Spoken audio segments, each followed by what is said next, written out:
ඒ ඔයාට එන්න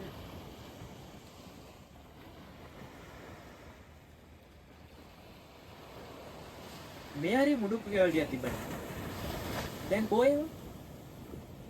බේබි ලංකාවට ආවද? මට අඳුරගන්න බැරි වුණානේ බේබි.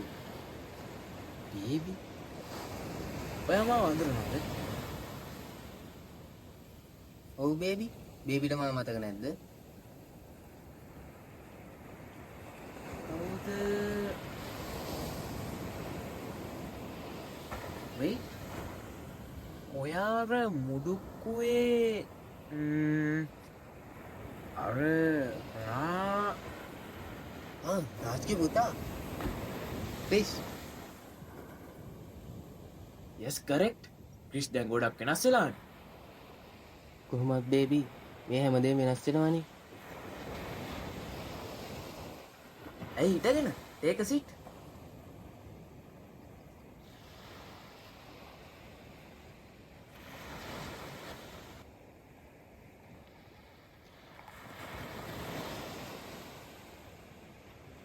ඉතින් ක්‍රිස් කොහොමද ජීවිතේ? වරදක් නෑ බේබි. අම්මත් බලාගෙන ඉන්නවා.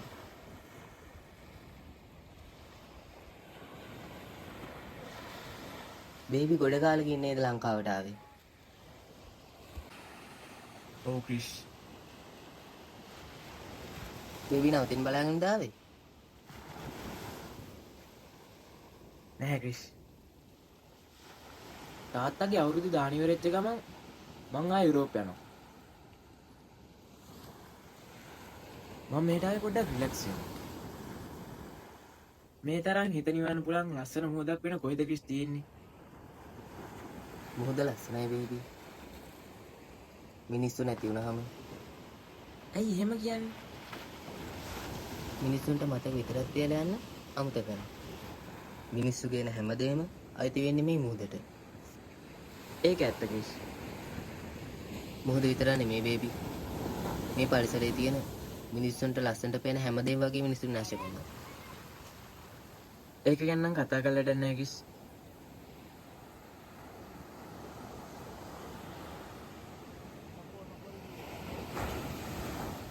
ඒක නෙමෙයි ක්‍රිස්. දැන් කොහොමද රාජ්ට? බේබි සමහර විට දන්නේ නැතුව ඇති. අප්පච්චිත් මන්ත්‍රීතුමත් එක්ක රැල්ලට අහු වෙලා නැති වුණා. රියලි?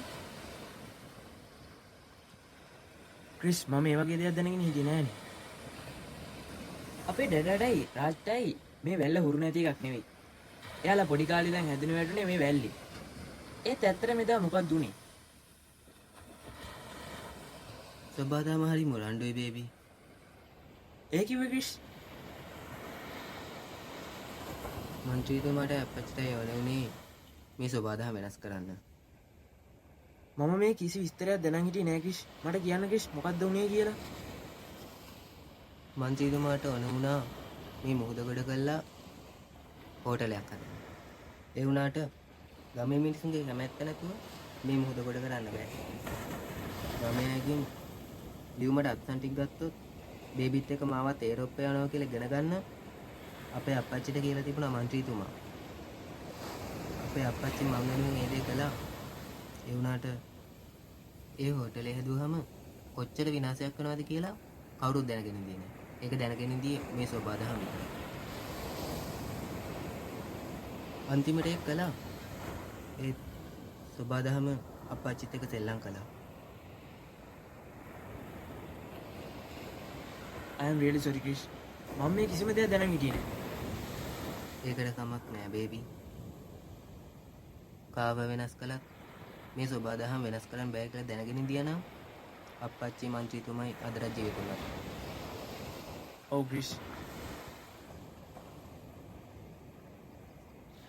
ක්‍රිස් මොනවද මේ මල්ලේ තියෙන්නේ?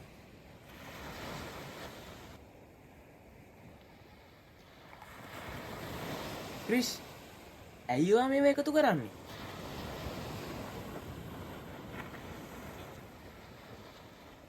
අප්පච්චි නැති වුණා කියලා මම මොහොතට වෛර කළේ නෑ. ටොපි කොලයකින් සබදාමට වෙනස් වෙන්න දෙන්නේ නැහැ කියලා මම ආයෙ හිතාගත්තා. ඉතින් මිනිස්සු හැමදාම හවසට ඇවිල්ලා දාලා යන ටින් පඩන බෝතල් ඔක්කොම හවසට ඇවිල්ලා එකතු කරන් මල්ලක දාගෙන ගෙදරට යනවා. wow hats off man. ඔයා ඉතින් ඕවා එකතු කරලා කාටද දෙන්නේ? මොකටද බේබි මේවා කාටවත් දෙන්නේ? මේ හැමදේම අපිට වටින දේවල්. අපි මේ විසි කරන හැම දෙයක්ම අපිට වටිනවා. පරිසරයට නැති වුණාට. ඉතින් අපි අයි පරිසරයට වැඩක් නැති දෙයක් යාට දෙන්නේ.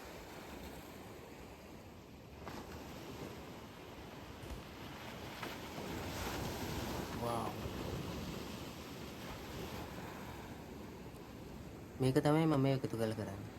සුදු ගොඩක් කැමති මේවට. ඉගෙන ගන්න සල්ලි ටික හොයාගන්න ඕකේ. wow Chris ඔයා නම් මාරයි. හැමෝම මාරයි බේබි. හිතන ඉද වෙනස් වුණා නම් yes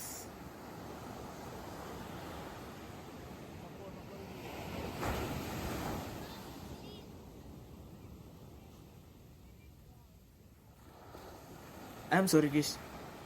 මේක අයිති සබාදාම නෙමෙයි. මේක අයිති ඔයා වගේ වෙනස් විදියට හිතන අයට.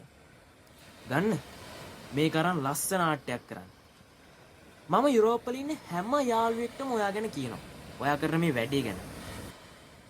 ඒක නෙවෙයි. යම් සෙල්ෆියක් ගහමු. පරිසරය කියන්නේ නිවි නිවි තිලසන තරුවක් වගේ. කොන ප්ලාස්ටික් කෑලි අස්සේ මරණයට ලං වෙන ආත්මයක්. දන්නවද? මරණීය චාරිකාවේදී පවා පරිසරය අසාමාන්‍ය විදිහට ලස්සනයි. ඒක තමයි පරිසරයේ විශේෂත්වය. නොකියවට ඔයාලත් පිළිගන්නවද? පරිසරය අපෙන් ගිලිහෙන්නේ අපි හින්දාමයි කියලා. ටික ටික පරවෙලා යන මලක් වගේ පරිසරයත් අපෙන් ඈත් වෙනවා. ඉතින් තරුවත් ලස්සන දිලිසෙද්දි පරිසරය ලස්සන